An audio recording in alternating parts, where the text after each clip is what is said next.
तसं लग्न झालेल्या माणसाला एक प्रश्न विचारायचा होता.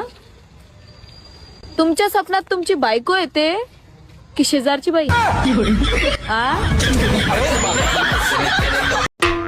तुझं नाव काय ग? सगळेजण मला ताई म्हणतात.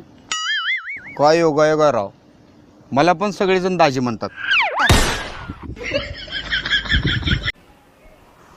दीदी, तुझ्या वहिनीला दवाखान्यात घेऊन चाललोय. का, काय झालंय? काय नाही ग दीदी, हिचा BP लो झालाय. एकदा तोंड उघडली की अख्ख्या खानदानाचा BP वाढत त्या, आणि हिचा BP कसा काय कमी झाला?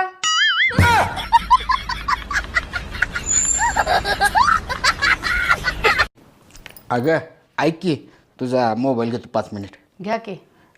पासवर्ड सांग की. आपली अॅनिव्हर्सरी.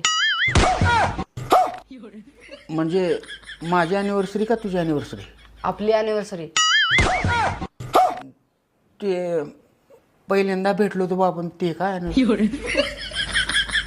हां, ते एंगेजमेंटची अॅनिव्हर्सरी नाही? नाही, आपल्या लग्नाच्या वाढदिवसाची तारीख. ऐक की, मी आता काही गरज नाही. परत नंतर लागले की घेतो मोबाईल. आता काही गरज नाही.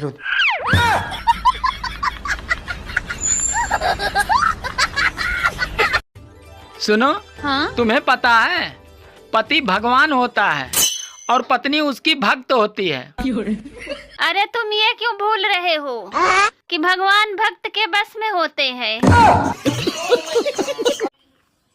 मामी दैले जांभळ झाले.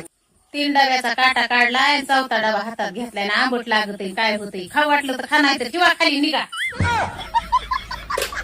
अरे मामा, 10,000 पाठवलं बघ तुला. आले का बघ पैसे, आणि आले असले तर मला मेसेज करून सांग. कट झाला का फोन? होय. मला एक गोष्ट सांगा, तुमचं जे हे मन आहे ते समुद्रासारखं मोठं असेल ना? होय, 100%.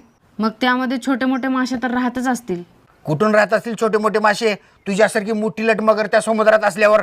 अगं समुद्रात राहायचं सोड, त्या समुद्राच्या कडेनं सुद्धा छोटे मोठे मासे येणार.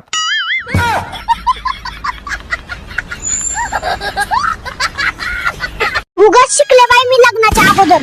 ही ठेवून मला भाकऱ्याच थापायच्या होत्या. काय उपयोग झाला माझ्या शिक्षणाचा?